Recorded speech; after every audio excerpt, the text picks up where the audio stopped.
Ya, kalau dia lagi libur kerja, dia selalu ke sana, selalu awal. Saya hari Kamis, dia izin hari Kamis minggu kemarin. Biasanya hanya 2-3 hari dia berangkat, tapi ini udah lebih nggak pulang. Saya juga dapat informasi itu pas siang hari. Tapi masih simpang siur itu, saya masih belum percaya kalau itu adik saya. Jadi saya masih pas siang hari masih nunggu informasi yang jelas. Sudah.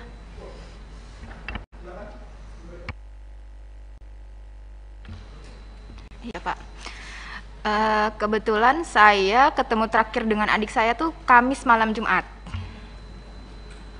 Di sana tuh tumben sekali, itu memang beda. Adik saya tuh salaman dengan ibu, dipeluk, dia minta izin, mah doain dede ya. Itu tumben banget. Biasanya dia nggak mau dipeluk karena mungkin udah gede merasa malu. Dan akhirnya, oh ya udah, mau kemana? Mau ngawal Habib ke Megamendung. Di hari Minggu itu saya lupa Sabtu malam Minggu atau Minggu malam Senin itu sempat video call dengan kami, dan itu sehat, dia senyum, lagi ngapain, udah makan atau belum. Lalu ketika di hari Seninnya tiba-tiba ada tim laskar datang ke rumah menanyakan Davi udah pulang belum. Itu ya bertemu dengan ibu saya karena saya sedang di rumah lagi mengerjakan tugas. Terus belum, kan Davi mengawal. Oh gitu. Ya udah ibu ke pertamburan dulu yuk. Buat apa? Di situ saya bingung ya. Kebetulan di handphone ada notifikasi berita, saya baca. Saya langsung kepikiran adik saya teleponin, terus saya WA-in, terus kok nggak ada kabar, ini kemana? Dan itu berita masih simpang siur, kami tidak tahu kebenarannya itu seperti apa. Dan untuk dibilang lukanya itu subhanallah itu seperti ditembak jarak dekat, karena saya tidak ikut memandikan, karena memang kan kalau dalam Islam memandikan kalau misal laki-laki dengan laki-laki, dan itu kebetulan ayah saya yang akan memandikan. Ayah saya cerita sambil berderai air matanya, sambil, oh ini benar-benar luka tembak tuh di dada ada 3. Di punggung itu luka robek seperti diseret. Di jidat ini ada biru seperti dihantam senjata api, yang belakangnya saya kan nggak tahu ya jenis senjata itu seperti apa. Di belakangnya ini biru. Tapi alhamdulillahnya muka adik saya itu bersih karena mungkin tidak dipukul di muka. Hanya dihantam di badannya 3, di belakangnya itu robek, sampai dikafankan pun darahnya masih mengucur. Subhanallah, itu buat kami sangat luar biasa ya. Itu benar-benar seperti pembantaian yang berarti kan seperti tidak ada perlawanan di sana. Jadi seperti yang diberitakan itu kan bohong. Itu yang membuat kami, ya Allah, ini saya udah gak bisa berkata-kata lagi. Itu aja Bu? Ya. Selanjutnya keluarga Lutfil, silakan Pak. Ya Pak. Jadi pertama-tama lagi hari Kamis, anak saya mau berangkat pamit, itu Kamis sore. Bi minta ridhonya Bi, saya mau ngawal Habib. Sama uminya begitu juga. Insya Allah saya ridhoin, yang penting jalan yang benar. Anak saya juga nggak pernah membawa senjata apapun, pisau aja nggak pernah, apalagi pistol Pak. Habis itu berangkat. Lalu hari Minggu siang jam 14.00 saya chattingan, jawabannya alhamdulillah saya sehat, saya belum bisa pulang Bi, kurang tahu kapan pulangnya. Habis itu saya nggak berhubungan lagi Pak. Tahu-tahu hari Senin kira-kira jam 3 sore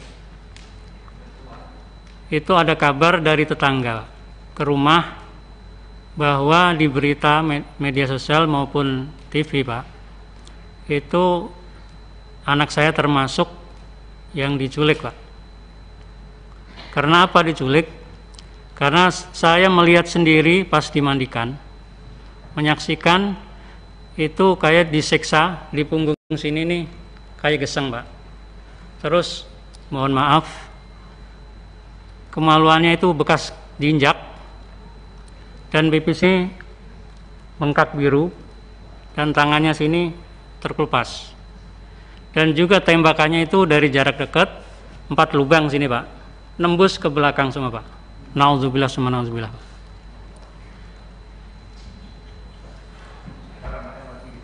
Jadi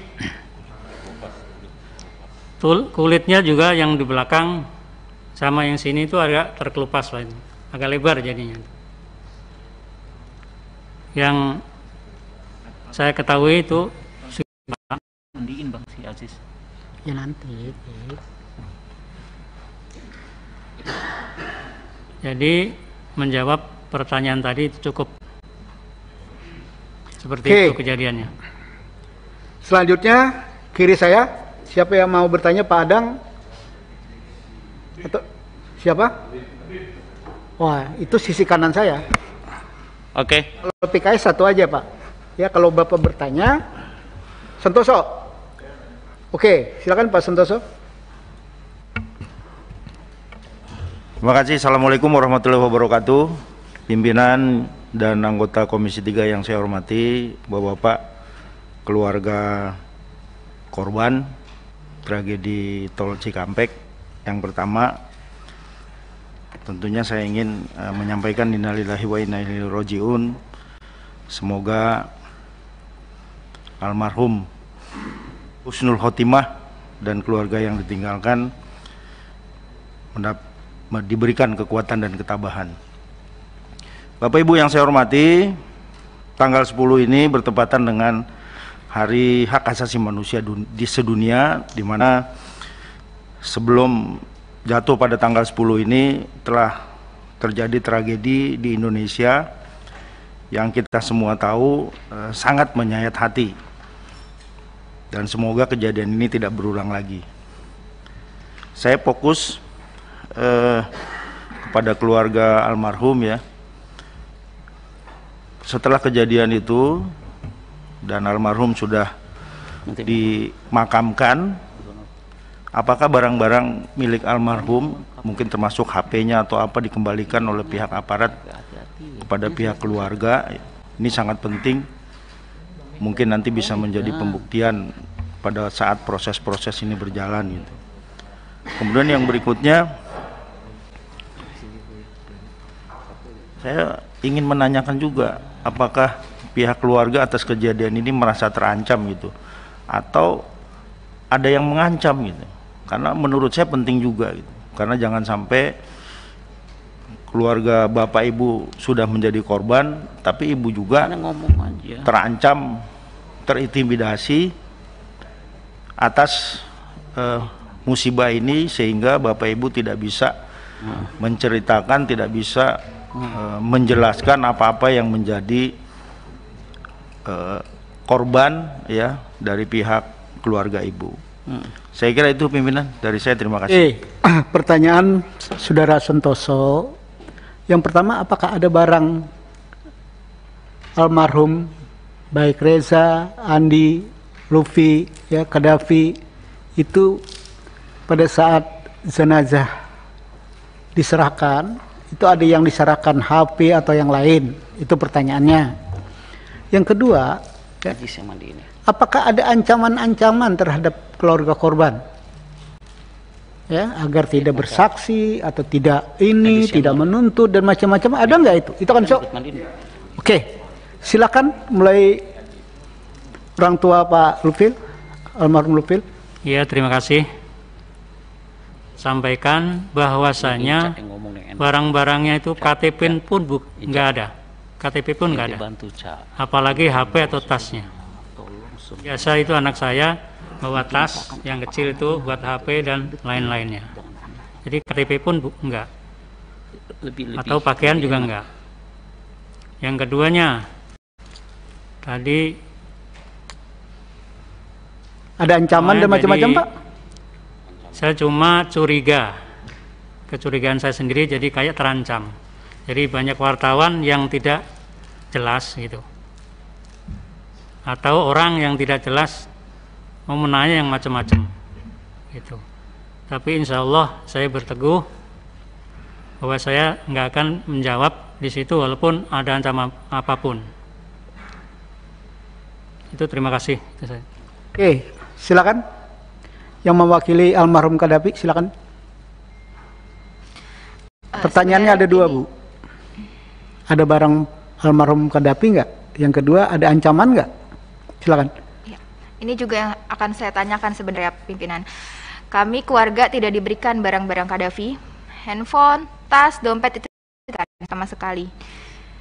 Dan kami juga semalam sempat saya tanyakan, ini apakah memang ada barang-barang yang diberikan? Agar kami bisa tahu ya handphonenya, karena di handphone itu juga kan pasti ada foto kami keluarga dan yang lainnya. Lalu untuk ancaman, untuk sampai saat ini alhamdulillah memang tidak ada. Namun sama seperti yang diinformasikan Bapak Lutfi, kami merasa resah karena ketika ada kemarin pada saat di hari Senin, kami kan sekeluarga di Pertamburan semua, itu banyak orang yang datang bilang dari A, B, C untuk menanyakan, sekedar menanyakan, melihat-lihat di sekitar rumah. Itu sangat meresahkan, apalagi kami satu keluarga itu wanita semua. Hanya ayah saya saja laki-laki untuk saat ini. Itu yang saat ini dikeluhkan oleh kami. Gimana kalau misalnya nanti ayah saya nggak ada di rumah, di sana hanya wanita saja, lalu nanti banyak orang yang datang. Ada ancaman nggak, Bu? Kalau ancaman secara langsung tidak ada, tapi hanya ada sekitar melihat, menanyakan seperti itu, pimpinan. Oke, terima kasih, Bu ya. Terima kasih. Silakan keluarga Reza dulu. Silakan, Bu. Apakah ada barang Reza pada saat jenazah, ada atau enggak? Yang kedua, apakah ada ancaman terhadap keluarga Ibu sesudah peristiwa ini? Itu pertanyaan Pak Santoso. Untuk barang Reza nggak ada, tidak ada yang dipulangkan. Untuk ancaman alhamdulillah belum, hanya saja jangan sampai wartawan yang menanyakan keluarga Reza, simpang siur di bolak-balik melihat rumah, menanyakan sama orang-orang sekitar situ tentang Reza. Karena kita juga resah, sama saya seperti Qaddafi. Saya laki-laki di rumah hanya satu, abang saya. Saya di rumah berempat, perempuan satu balita. Kami hanya merasakan resah. Terima kasih. Terima kasih. Keluarga Andi, silakan Pak. Ya, terima kasih Pak Ketua. Sebetulnya sama Pak, ya, dari teman-teman semua perwakilan, nggak ada satupun barang yang saya terima ya punya almarhum, bahkan itu masih aktif loh Pak. Iya, saya bingung, itu masih aktif loh.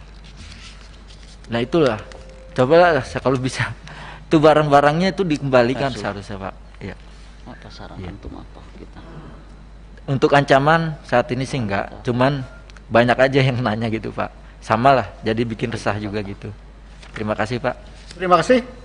Selanjutnya virtual. Siapa yang mau bertanya?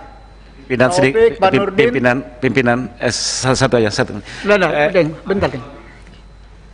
Virtual dulu, virtual. Silakan. Apa dulu pimpinan? Ada yang mau bertanya? Saya Taufik, boleh? Pak Taufik. Ya. Oke, silakan Pak Taufik. Baik. Baik, terima kasih pimpinan atas waktunya. Saya mengucapkan terima kasih atas informasi yang telah diberikan dalam kesempatan pada hari ini. Ya, tentu kita tadi mendengarkan dengan dan pertama-tama saya juga mengucapkan turut berbelasungkawa atas kehilangan anggota keluarga yang dikasihi, dan tentunya seperti juga dalam kesempatan hari ini Komisi 3 akan mengumpulkan informasi ya dari berbagai pihak agar kita semua mendapatkan bahan yang komprehensif untuk kemudian mungkin bisa mengambil langkah-langkah yang sesuai kewenangan yang dimiliki oleh Komisi 3. Nah, seperti yang saya ketahui saat ini Komnas HAM telah membentuk tim, kemudian Propam Mabes Polri pun juga sedang melakukan pemeriksaan. Oleh karena itu penting bagi kita semua untuk mendapatkan hasil berupa misalnya informasi mengenai peluru yang digunakan, jarak tembaknya, yang tentunya harus berdasarkan uji balistik. Kemudian kondisi jenazah yang kita harus ketahui dengan hasil dari otopsi ya, yang gunanya mungkin kita bisa melihat arah tembakannya seperti apa, jaraknya seberapa jauh, dan analisis terhadap kondisi penembakannya yang terjadi itu gambarannya seperti apa, tentu didasarkan pada... Sebentar Pak Taufik, rapat kita Pak nanti Pak. Ya, oke. Rapat komisi Pak, tidak perlu disampaikan, ini kita mengelaborasi kira-kira apa yang berkaitan dengan almarhum tersebut. Baik. Menguliahi keluarga yang lagi juga karena musibah. Langsung saja Pak. Pimpinan. Jadi karena itu titik tekan saya adalah pada soal informasi. Nah, pertanyaan saya adalah apakah dari keluarga korban sudah ada penjelasan khusus yang diberikan oleh kepolisian? Mungkin ada perwakilan dari kepolisian yang datang kepada keluarga korban untuk menerangkan beberapa hal secara langsung. Atau kalaupun belum ada, mungkin karena kondisinya masih tegang seperti ini atau masih terlalu dekat waktunya, saya juga menyarankan pada keluarga korban, mungkin juga dengan tim pendamping, di sini ada Bang Ahmad Medan dan kawan-kawan ya, untuk bisa membuka komunikasi juga dengan Propam Mabes Polri ya, untuk menanyakan hal-hal yang tadi sempat ditanyakan, bagaimana dengan barang-barang yang ada dimiliki oleh korban, kemudian apa saja tindak lanjut nanti dari Propam. Menurut saya komunikasi seperti ini pun juga tidak ada salahnya untuk dibuka antara keluarga korban dengan pihak Propam Mabes Polri. Demikian pimpinan, terima kasih. Terima kasih Pak Taufik. Ada Taufik ya yang berkaitan dengan korban. Sudah ada penjelasan nggak secara detail terhadap Reza, ya, terhadap Andi, terhadap Profil, ya, terhadap Kedapi, atau cuma jenazah saja yang diserahkan tanpa ada lampiran keterangan? Itu yang disampaikan sama Pak Taufik. Ada nggak? Ibu, ada nggak?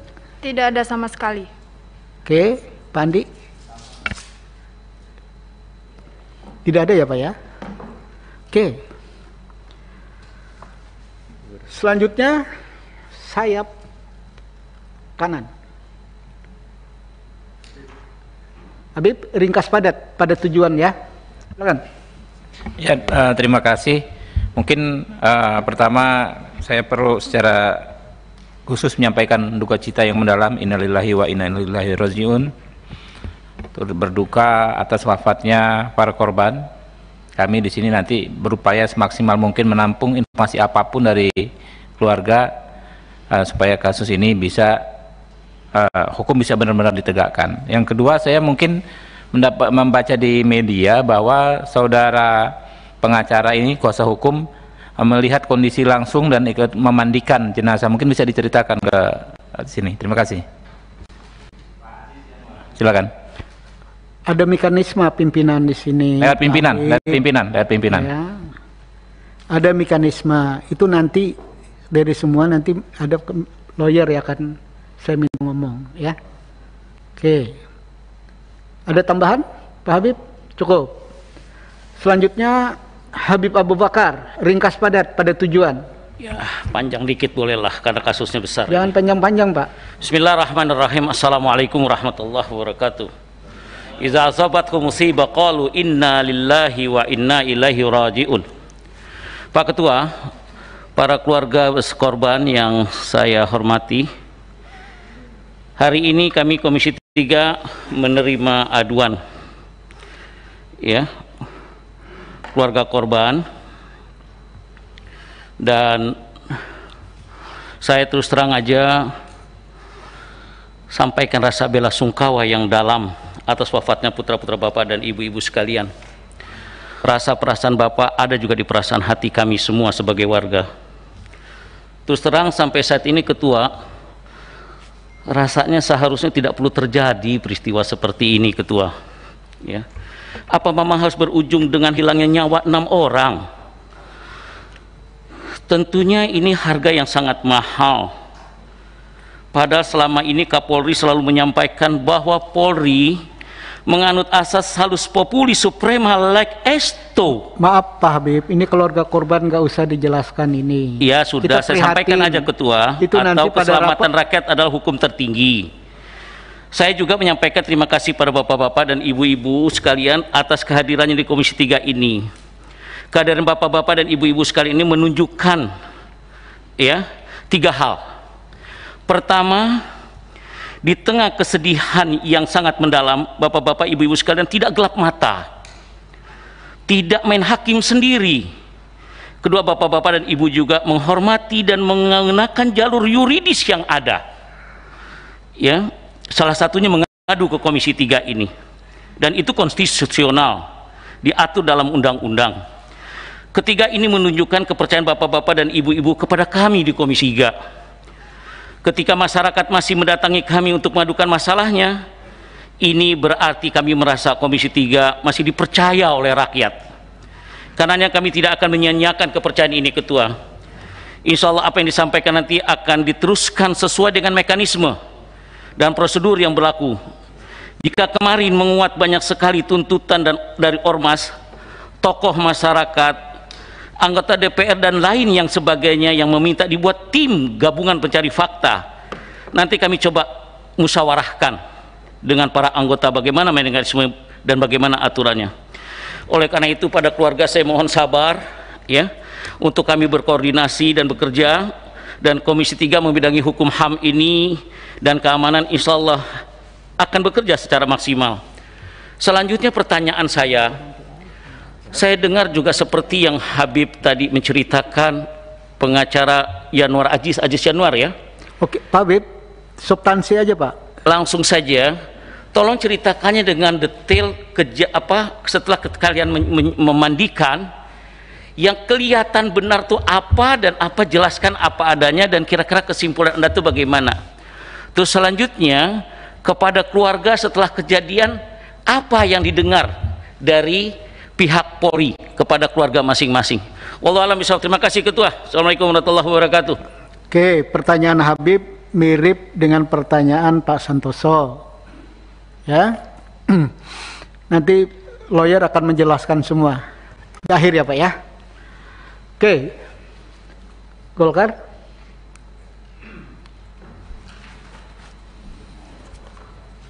Terima kasih pimpinan. Yang saya hormati pimpinan dan anggota Komisi 3, yang saya hormati para keluarga korban. Pertama-tama saya mengucapkan turut berduka cita yang sedalam-dalamnya atas berpulangnya ke rahmatullah anak keponakan kita yang telah mendahului. Yang kedua, saya juga mengucapkan terima kasih atas kepercayaan yang diberikan oleh para keluarga korban kepada Komisi 3 untuk mencari sebuah keadilan di sini melalui beberapa langkah-langkah yang akan dilakukan sesuai dengan tupoksi yang ada di Komisi 3. Yang ketiga adalah pertanyaan saya, apakah di antara keluarga yang hadir atau pengacara yang hadir pada hari ini, adakah yang ikut dalam rombongan sehingga bisa menceritakan kepada kami secara langsung? Itu yang pertama pertanyaan saya, adakah yang hadir di sini? Yang hadir ya, yang hadir, supaya bisa menceritakan peristiwa kejadian yang sebenarnya pada saat kejadian. Itu pertanyaan saya. Yang kedua pertanyaan saya adalah, kalau memang tidak kakaknya, saudaranya yang tidak menyaksikan langsung, sudah pernahkah ada komunikasi kepada yang hadir langsung di TKP, yang menyaksikan, yang mendengarkan kejadian itu? Apakah sudah mendengarkan langsung dari yang ada di TKP pada saat itu, supaya kita bisa mendapatkan kira-kira penjelasan yang benar-benar faktual. Itu yang harapan kita. Saya kira hanya 2 pertanyaan saya, Pak Ketua. Terima kasih. Assalamualaikum warahmatullahi wabarakatuh. Terima kasih. Silakan dari keluarga Lupil dulu. Pertanyaan Pak Supriyansa dari Golkar. Iya, terima kasih Pak Ketua. Jadi belum ada sama sekali. Jadi semuanya itu memang belum. Saya nggak bisa tidak berhubungan sama orang yang menyaksikan. Saya tidak berhubungan. Karena mungkin masalah medsos saya kurang tahu Pak gitu. Jadi itu aja, terima kasih. Oke, silakan Bu. Kami juga sama ya pimpinan, kami juga belum berhubungan secara langsung dengan saksi mata. Tolong yang dekat dengan mic-nya Bu agar kawan-kawan wartawan mendengarnya. Kami juga sama, kami belum berhubungan secara langsung dengan saksi mata. Itu, makasih. Oke, silakan Pak. Ya, kemarin saya cuma dapat secara langsung pemberitahuan cerita ya, langsung di situ. Tapi cerita ini kan, kejadian ini memang keluarga, ngiringin keluarga pengajian, bukan ngiringin kemana-mana, keluarga, sekeluarga isinya, ya kan? Kejadian itu aja, kenapa bisa terjadi seperti ini gitu. Dan kalau untuk saya nanya ke langsung, yang artinya temennya korban, saya belum dapat langsung ya. Saya hanya dapat dari cerita dari kemarin saya mengikuti proses pemakaman di Megamendung ya, itu aja. Terima kasih. Terima kasih. Ibu? Sama, saya juga belum bertemu. Pak Arsul?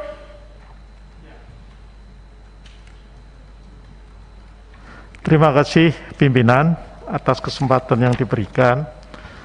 Bapak Ibu, para keluarga korban yang kami hormati, pertama-tama kami juga ingin menyampaikan rasa duka cita yang mendalam atas wafatnya para laskar atau pengawal di FPI ini. Tentu ini sebuah peristiwa yang luar biasa karena menyangkut 6 nyawa. Pada kesempatan ini kalau diperkenankan pimpinan, saya mohon nanti dibantu. Saya sudah membaca apa yang disampaikan oleh teman-teman tim pendamping, tetapi saya kira perlu lebih komprehensif lagi, terutama yang terkait dengan lokus delikti ya. Di sini ada disebutkan dari kawasan di Bogor kemudian ke tol Jakarta Cikampek, itu belum menggambarkan satu detail saya kira yang diperlukan. Kenapa itu perlu? Sehingga kalau kami nanti dalam menjalankan fungsi-fungsi pengawasan terhadap mitra ini juga mempunyai informasi yang lebih komprehensif, sehingga bisa kami bandingkan antara yang disampaikan oleh teman-teman tim hukum ini dengan katakanlah yang nanti akan dijelaskan oleh pihak kepolisian. Saya kira itu saja Pak Desmond, terima kasih kalau diizinkan untuk mendapatkan penjelasan yang lebih komprehensif tentang peristiwa itu. Karena misalnya di media disebut-sebut di kilometer 50 dan segala macam itu kan bangsa di daerah sekitar antara Kerawang Barat dan Kerawang Timur kan kira-kira. Itu, terima kasih. Terima kasih. Saya cuma ingatkan Pak Arsul, lawyer ini kan lawyer keluarga korban. Lawyer keluarga korban. Jadi pertanyaan Pak Arsul itu kita harus bertanya kepada juru bicara EPE ya, Pak Munarman ya. Itu lebih tepat ya bicara kronologisnya. Ya. Jadi nanti mungkin ya lawyer ngomong apapun nih boleh nanti ya terakhir ya. Ada 3 pertanyaan dari 2 Habib ya, 1 Pak Arsul yang nanti dijawab ringan Pak. Selanjutnya Atria Dahlan. Silakan Pak Darya. Terima kasih Ketua. pimpinan Komisi 3 yang saya hormati, anggota Komisi 3 yang saya hormati, para keluarga korban, keluarga kami yang saya hormati, yang saya banggakan. Pertama-tama selamat datang di gedung DPR ini, rumahnya rakyat, rumah semuanya termasuk juga rumahnya FPI. Terima kasih sudah percaya sama kami, sama DPR. Tadi juga sudah memberikan info, begitu lugas, sepertinya kita ini memang tidak bersekat. Saya yakin informasi yang tadi merupakan bagian dari pengayaan Komisi 3 untuk melihat fakta ini sehingga bisa lebih jernih lagi. Kami semua tentunya sepakat, fraksi PDI Perjuangan juga sepakat untuk mencari titik terang sehingga tidak ada polemik terkait dengan fakta yang sesungguhnya. Bahkan kita juga melepaskan kesempatan kepada semua pihak, ada Komnas HAM, ada Mabes Polri, ada Propam, ya, siapapun yang ingin mencari kejelasan perkara ini, kita lindungi dan kita nyatakan itu sebagai suatu proses yang sangat konstitusional. Berikut secara resmi atas nama PDI Perjuangan kami mengucapkan turut berduka cita yang mendalam, bela sungkawa yang sedalam-dalamnya atas meninggalnya 6 orang keluarga Bapak Ibu yang gugur dalam peristiwa yang kita bicarakan pada hari ini. Saya tentunya prihatin, ya, walau bagaimanapun setiap proses penegakan hukum ini harusnya tidak hanya berkepastian, tapi proporsional dan humanis. Tentunya kami juga ingin melihat bagaimana motif, latar belakang, hal-hal yang mendasari, ya, sampai terjadinya peristiwa ini.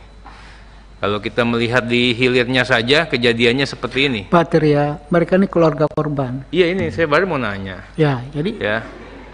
Silakan. Belum dimulai, Pak Ketua. Nah, kalau kita mungkin lihat hulunya, semua pihak akan sama-sama juga bisa memberikan gambaran. Tadi dikatakan di sini keluarganya Bapak Ibu ini kan pengawal khusus, ya. Saya ingin nanyakan, apakah pengawal khusus ini memang betul-betul terlembaga di institusi FPI atau memang gerakan-gerakan spontan? Karena tadi kan adanya saya datang setiap hari Kamis, Jumat, Sabtu misalnya. Nah, jadi kan itu kan tidak terlembaga. Kalau namanya pengawalan itu kan memang setiap hari-harinya memang ada di situ. Kemudian kalau boleh tahu seperti apa ruang lingkup kegiatan, kewenangan, apa kemana-mana Muhammad Rizik Syihab itu pakai pengawalan dan dikawal oleh keluarganya Bapak Ibu dan selalu ikut. Ada berapa jumlah satuan pengawalan yang seperti ini? Kemudian juga tadi memang diaturannya kan tidak dipersenjatai. Makanya saya juga ingin itu memang kalau logika akal sehatnya kok masa punya senjata, ya, nggak mungkin, ya. Tapi kita ingin sampaikan nanti, boleh nggak nanti dicari teman-teman yang betul-betul meyakinkan, yang teryakinkan kita semua memang hadir pada saat itu, memang keluarganya Bapak Ibu itu memang tidak dipersenjatai. Nanti Pak pengacara mohon, ini saya membantu sebenarnya, membantu teman-teman juga untuk bisa. Kemudian katanya Pak Muhammad Rizik Syihab ini dikuntit, diikuti dan diintai, Pak pengacara, ya. Nanti itu waktu dilakukan perbuatan seperti itu, apa sudah ada laporan ke kepolisian bahwa kita ini merasa nggak nyaman ini dilakukan pemantauan seperti itu? Sudah dilaporkan ke polisi atau ke siapa? Saya itu tidak mau mendebat fakta. Yang satu bilang bawa senjata, yang satu bilang tidak bawa senjata di hadapan Bapak Ibu. Karena pertama-tama Bapak Ibu ini kan korban. Empati kami kepada Bapak Ibu sudah pasti kami berikan. Tapi atas nama objektivitas, tentunya kami juga mohon nanti Bapak Ibu bisa menghadirkan teman-teman yang turut terlibat di situ, yang bisa memberikan keyakinan bahwa memang ini memang nggak ada yang bawa senjata, itu loh. Sehingga nanti kita bisa lebih gampang lagi untuk untuk memastikan dan memperjuangkan fakta hukum ini di hadapan ya salah satunya mungkin mitra kami yang dari kepolisian. Kami tentunya membantu dan memberikan atensi yang sebesar-besarnya. Bahkan tadi kalau dikatakan meminta keadilan, pastinya kita bantu, Pak. Ya, pastinya kita bantu. Kemudian juga kalau dikatakan mengawal proses hukumnya, ya, terhitung dengan kejadian ini, Mas, kita kan juga libat, walaupun kita tidak hadir ya. PD Perjuangan tuh memantau, semuanya keadilan itu kita pantau betul, Pak. Sampai kita titipkan, Pak Pengacara, mudah-mudahan juga bisa disampaikan ya nanti ya. Bagaimana jangan sampai rakyat ragu atas proses penegakan hukum pasca terjadian tragedi ini. Jadi Polri tolong sungguh-sungguh. Ya. Jadi seperti itu Pak Desmond, terima kasih. Nanti ini tidak bisa dijawab oleh keluarga korban. Nanti tolong dari sisi lawyer, tapi juga kan agak-agak repot juga gitu loh. Ya, pada prinsip dasar Komisi 3 apa yang disampaikan Pak Atria Dahlan itu ingin mencari kebenaran dari dua pihak yang sampai hari ini kami ini berusaha untuk di tengah-tengah. Ya, keterangan dari EPI begini, keterangan dari pihak kepolisian begini. Sekarang kita mendengar keluarga korban. Maka tentunya ya rapat kita hari ini adalah kita mendengar kapasitas keluarga korban. Mungkin ada hal-hal yang diketahui seperti yang dipaparkan Pak Atria Dahlan. Itu yang sangat kami perlukan. Hal-hal dalam rangka ya, Bapak minta bantuan, kami juga minta bantuan agar fakta yang sebenarnya itu yang mana. Ya, agar Komisi 3 jelas arah tujuannya. Ini ada ketidakadilan, tapi ada informasi yang hari ini simpang siur. Untuk proses ini Komisi 3 adalah membutirin satu-satu ya informasi itu, mana sebenarnya fakta sebenarnya ya. Walaupun secara vulgar kalau kita bicara tentang extraordinary seperti yang dipaparkan tadi ada benarnya, tapi harus ada pembuktian-pembuktian mendukung lain. Di luar pengadilan, benar. Tapi ada hal-hal yang harus kita. Kenapa? Karena kita menjaga semuanya. Oke. Pak Adang ada yang disampaikan? Pak Aus? Tapi lebih pada keluarga korban. Ya, ada. Silakan, Pak. Terima kasih. Assalamualaikum warahmatullahi wabarakatuh. Kami juga turut berduka cita dan mendoakan agar almarhum ini benar-benar menjadi syuhada. Saya ingin menanyakan terkait dengan keluarga korban dan sepengetahuan dari kakaknya atau pamannya ini. Ya, lebih mirip mungkin dengan pertanyaan Pak Atria tadi. Apakah ada misalnya memang ada semangat sedemikian rupa ingin mohon izin karena saya akan habis-habisan bertarung atau seperti itu. Juga pertanyaan saya adalah apakah ada pernah mengetahui gitu berapa lama mereka menjadi pengawal dari Imam Besar Habib Rizik Syihab, berapa lama apakah mereka dilatih khusus untuk itu atau bagaimana? Ini perlu kejelasan kami sehingga clear kalau ada sebutan ini itu, meskipun di dalam Undang-Undang Dasar 1945 udah lewat Pak, jangan dijelaskan. Kita sudah tahu semua bahwa itu adalah hak untuk mendapatkan perlindungan, itu memungkinkan. Oke, cukup Pak Aus. Cukup begitu. Ada dua pertanyaan. Pertarung habisan-habisan itu maksudnya apa? Bingung nih kalau udah korban. Ya begini, biasanya ada semangat seperti itu. Bertarung sama siapa? Ya. Bertarung sama siapa? Ya barangkali karena keinginan untuk pembelaan, karena ada gambaran bahwa Habib Rizik Syihab itu mendapat ancaman yang luar biasa. Karena itu, apakah memang hal itu sudah menjadi program tertentu gitu untuk habis-habisan di dalam hal ini? Saya ingin mengetahui. Oke, bahasa yang paling Mungkin paling ada sederhana bahasa lah. lebih Jangan tepat, jangan Pak Komisi Ketua, 3 silakan. bahasanya itu sudah tidak netral. Ya Pak Aus ya. Ya ini bukan komisi lucu-lucuan sama komisi lain. Ya. Bahasanya itu jangan bicara mengungkit yang sesuatu yang belum jelas. Saya tegur ini sebagai pimpinan. Ya, mau bentrok kapan bentroknya? Ya. Yang harus didengar apa yang dijelaskan oleh keluarga korban. Itu ada persiapan perang nggak ada kan Bu? Ya lo nggak ada kok ada pertanyaan ini. Gitu. Yang cocok pertanyaannya, ya ada nggak ya pelatihan khusus untuk melakukan pengawal? Nah itu agak relevan. Silakan, ada nggak pelatihan khusus itu? Yang Ibu ketahuin, kalau nggak tahu nggak usah dijawab Ibu-ibu. Ya, permisi Bapak Ketua, terima Silakan. kasih. Saya hanya klarifikasi ya, karena begini.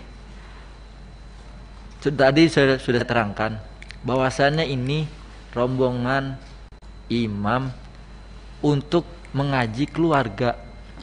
Ya.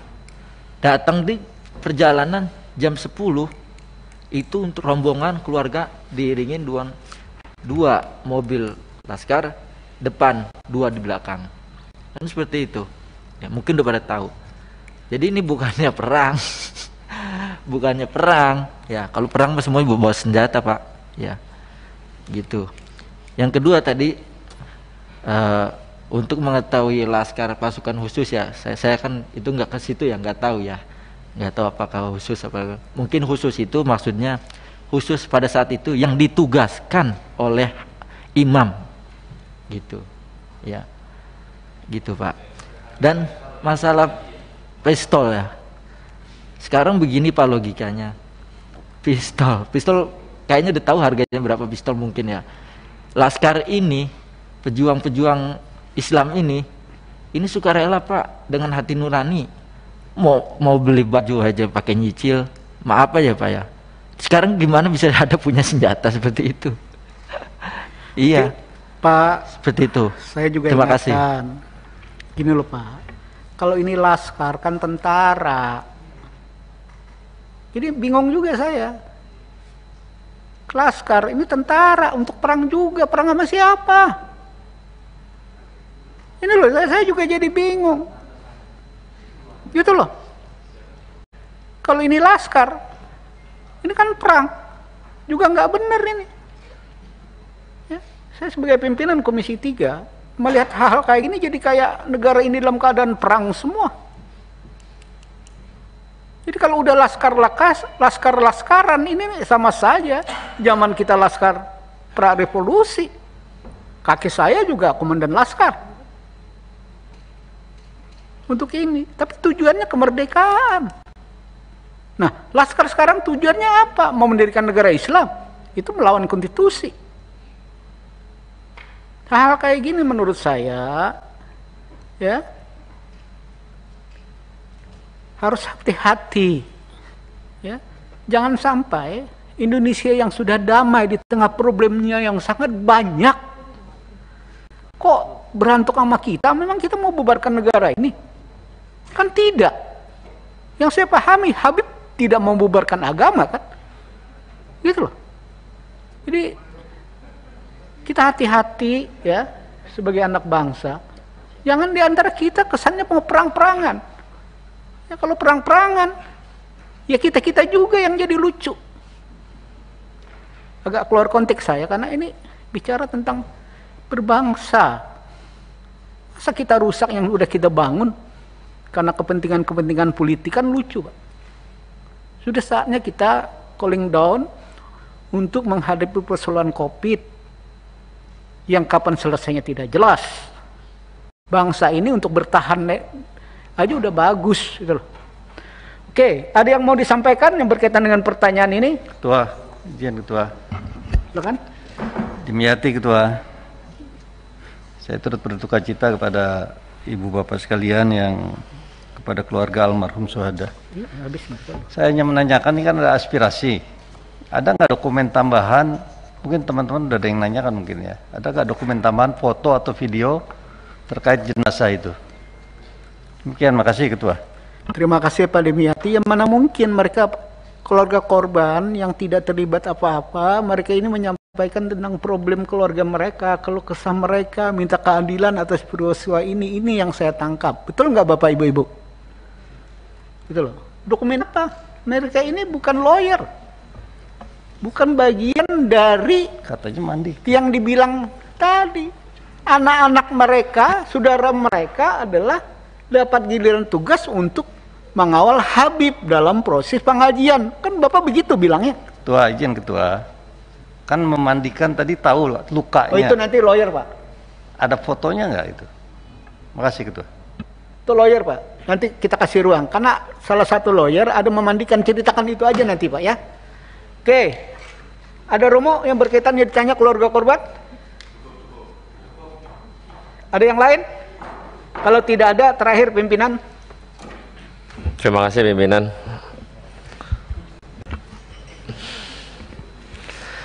Yang pertama, untuk para keluarga korban, saya turut berduka cita yang dalam.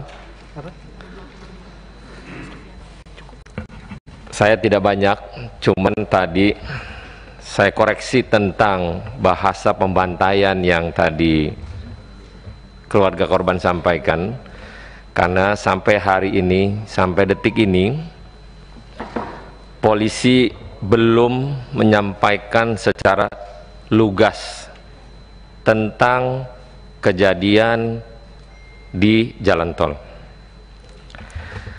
Bapak Ibu perlu bersedih benar bila mana pun terjadi dengan keluarga saya demikian. Tapi karena ini adalah negara hukum, maka kita ikuti proses hukum yang dilakukan oleh kepolisian. Bapak datang ke Komisi 3 memberikan aspirasi luar biasa, kami bangga. Tapi kami belum bisa memberikan keputusan apapun. Tapi kita akan memberikan keputusan setelah polisi memberikan lembaran transparansi apa yang telah dilakukan pada malam penembakan tersebut. Pertanyaan saya, Bapak Ibu, keluarga korban, yang saya dengar ada 10 orang pendamping Muhammad Rizik Syihab yang katanya yang 4 orang kabur, katanya mengamankan Muhammad Rizik Syihab. Pertanyaan saya, mungkin ini bisa dijawab oleh keluarga korban atau dari lawyer, kemanakah Rizik Syihab berada? Itu pertama. Yang kedua, 4 orang yang kabur tersebut, apakah Bapak Ibu kenal? Dan pernah nggak komunikasi dengan keluarga atau memang Bapak Ibu kenal juga? Kita nggak mau negara ini porak-poranda, pecah belah atas informasi yang belum tepat untuk disampaikan. Kita memahami kesedihan, kepedihan yang Bapak Ibu berikan. Tapi minimal kita dalam konteks Komisi 3 adalah menerima keluhan Bapak Ibu untuk mencari keadilan. Kami akan terima dengan sangat luas dan kita akan sampaikan itu nanti setelah polisi menyampaikan transparansi tentang kasus yang ada. Mungkin itu pimpinan, terima kasih. Catatannya begini Pak, Komisi 3 ini kan menunggu Pak, ya, karena pengawasan kami ya menunggu. Satu langkah lebih maju, pansus. Ya, ini lawyer tolong nanti dijelaskan ini. Tapi kan tidak mungkin pansus, ya, karena belum, masih ngambang. Ya, kalau bicara pansus tingkatannya kan tanggung jawabnya kemana, gitu loh Pak. Jadi kami menunggu. Nah, apa yang disampaikan Pak Roni, ya, sebagai pimpinan, Hari ini kami menunggu penjelasan detail dari ini semua. Ini 6 korban, 4-nya mana? Ada peristiwa, mana saksi ya yang lain? Kenapa tidak berani bersaksi? Itu yang sebenarnya yang disampaikan Pak Roni. Saksi ini agar semuanya jadi jernih. Hari ini baru sebatas keterangan polisi, keterangan dari pihak FPI. Agak susah bagi Komisi 3. Ya, hari ini Komisi 3 belum bersikap apa-apa. Karena masih menunggu. Kenapa menunggu? Karena belum. Maka ada Komnas HAM, ya, ada Amnesty International. Apakah nanti pemerintah akan melakukan tim independen seperti biasanya?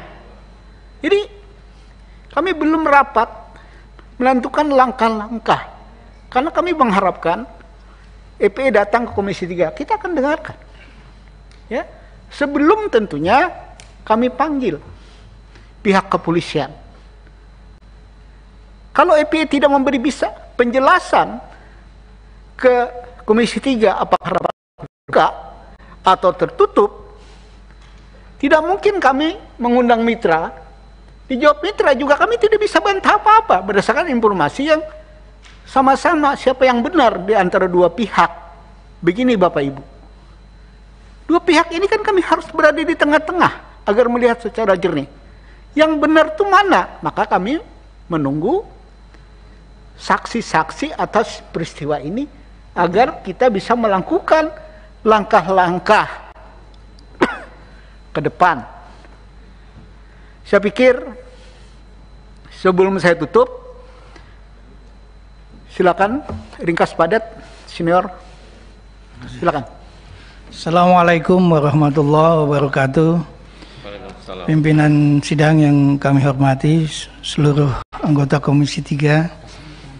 Kami mengucapkan terima kasih yang sebesar-besarnya pada kesempatan ini telah diterima dengan baik, dan kami sangat berharap bahwa Komisi 3 sesuai dengan mekanismenya, harapan kami tentu karena ini kasus yang cukup besar, bahkan karena kita bicara negara kita negara hukum, maka apa yang terjadi pada saat ini adalah bagian lain terasa mencederai institusi penegak hukum terdepan, polisi. Oleh karena itu, kita harus mencari fakta dan bukti yang transparan, imparsial dan objektif terhadap kasus ini. Oleh karenanya, melalui Komisi 3 kami menghimbau untuk dapat mendorong agar dibentuk tim pencari fakta. Ini kami usulkan, baik mekanismenya bagaimana, mungkin pimpinan lebih banyak tahu, yang ini adalah rumah tangga pimpinan sendiri, atau juga dibentuk panja ya untuk kasus ini. Menarik tentang fakta yang harus terungkap. Tadi kan ada satu pertanyaan yang berkaitan dengan handphone. Dan saat ini handphone itu begitu berarti terhadap merekam kejadian-kejadian. Oleh karena itu menurut hemat kami, karena dari keluarga tadi belum ada yang mendapat pengembalian. Dari tim penasihat hukum juga tidak dapatkan itu. Oleh karena itu harus diamankan. Jadi untuk berbicara imparsial, netralitas, objektivitas, tentu tidak, karena ini kan yang disoroti adalah institusi kepolisian.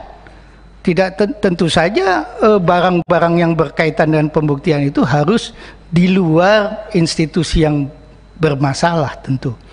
Temat kami itu bagian terpenting yang harus digarisbawahi. Yang kedua, harapan kami, karena kami tahu bahwa Komisi 3 dalam waktu dekat ini akan reses yang cukup panjang, hampir 1 bulan ya.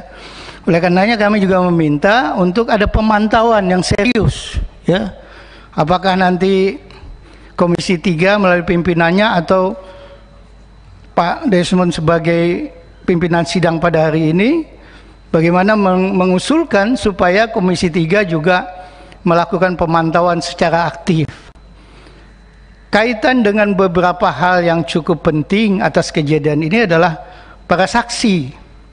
Saksi-saksi yang tadi ada katanya 4 orang yang masih belum diketahui. Nah, kebetulan salah satu tim kita juga adalah dari EPI. Sedianya kami meminta Sekjen sudah siap hadir sebetulnya pada hari ini. Saya konfirmasi ke beliau tapi mendadak saya nggak ngerti karena ini ada aturan COVID begitu loh ya. Kemudian kami belum dapat penjelasan, beliau tidak berhalangan hadir saat ini. Jadi intinya adalah kami meminta kepada Komisi 3 melalui persidangan ini untuk intensif membentuk tim pencari fakta ya supaya netralitasnya bisa terjaga dan kemudian memantau secara terus-menerus atas perkembangan kasus ini. Selanjutnya mungkin yang agak detail tadi ada beberapa hal yang juga ditanyakan para anggota Komisi 3. Mungkin Pak Aziz ini kebetulan juga di dalam struktur FPI beliau juga masuk ya, wakil sekretaris, barangkali bisa dimintai sesuai dengan apa yang beliau miliki. Demikian dilanjutkan oleh Pak Faris. Wabillahi taufiq wal hidayah. Assalamualaikum warahmatullahi wabarakatuh. Oke, Faris, ringkas padat Pak, bicara tentang Anda katanya ikut memandikan mayat itu aja ya. Karena tadi juga Pak Ahmad Mijan bilang bahwa berharap Komisi 3 reses pun masih terima pengaduan kan. Itu udah kita rencanakan Pak ya. Jadi untuk EPE mengadu dengan catatan detail termasuk bahwa saksi-saksi ya atas peristiwa ini kalau benar ada 4 orang atau lebih daripada itu kita akan selalu buka. Nanti kita akan rapatkan ya apakah panja, apakah tim saja selama reses, bahwa Komisi 3 reses minta izin pimpinan DPR untuk kita boleh terima pengaduan. Silakan. Terima kasih pimpinan. Mohon izin saya sedikit tanggapi satu-satu tapi singkat saja. Nah, yang saja. pertama, lokusnya itu dari Perumahan The Nature Mutiara Sentul ke arah Kerawang. Tadi dari Bapak anggota Dewan ada pertanyaan demikian. Kemudian selanjutnya memang sejak 2 hari itu di lokasi sudah ada yang mengikuti dan memantau kondisi di Perumahan The Nature Mutiara itu, ada mencurigakan. Kemudian selanjutnya mengenai dokumentasi kita alhamdulillah menyimpan lengkap video, foto dengan akurasi yang sangat baik. Insya Allah jika memang terbuka untuk kita publish dan kita cross check untuk membuka tabir ini kita siap. Kemudian juga terkait yang kondisi jenazah, saya ada di iring-iringan pertama terkait jenazah pertama atas nama Andi Oktiaman. Saya juga melihat bagaimana itu diproses. Saya lihat. Bentar. Itu bisa rapat lain nggak nanti kita agendakan? Bisa. Kan Anda menarik sekali. Iya. Bukti-bukti itu kan kita mungkin ada rapat lain ya. Ada saya mau tambahkan lagi. Ya? Kita juga memiliki saksi-saksi di lokasi rest area 57 yang juga menegaskan bahwa itu terjadi tadi yang Pak Sahroni tadi katakan bukan pembantaian. Itu arahnya tapi bukan di sini, mungkin penjelasan lebih detail karena itu sangat memilukan. Kita ada saksi juga insya Allah. Kemudian juga terkait kondisi jenazah saya lanjutkan. Saya melihat sendiri mata sebelah kiri ini seperti ada bekas peluru tembus ke belakang. Kemudian ketika dimandikan kondisinya hampir semua tubuh badan ini ada bekas lubang peluru tembus ke belakang. Ada satu juga di kepala belakang telinga tembus ke sini, artinya dia dari samping. Kemudian ada yang bekas luka bakar semacam disiksa di belakang. Kemudian ada juga yang terkelupas seperti terseret atau dikelupas gitu kulitnya. yang jelas sangat memilukan fisiknya ya seperti itu. Tapi nanti dokumentasinya sudah kita siapkan. Kemudian satu, mohon pimpinan perlu diketahui bahwa keluarga awalnya tidak pernah mengizinkan otopsi. Dan kita memiliki surat pernyataan itu jelas dan juga tidak mengizinkan dimandikan.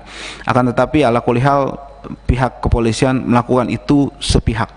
Kemudian yang terakhir terkait iring-iringan, saya sedikit koreksi bahwa penjelasan bahwa ada yang kabur terkait dengan kondisi-kondisi itu menurut kami itu sangat tidak logis, dan saksi yang beriring-iringan menegaskan bahwa satu mobil itu saja yang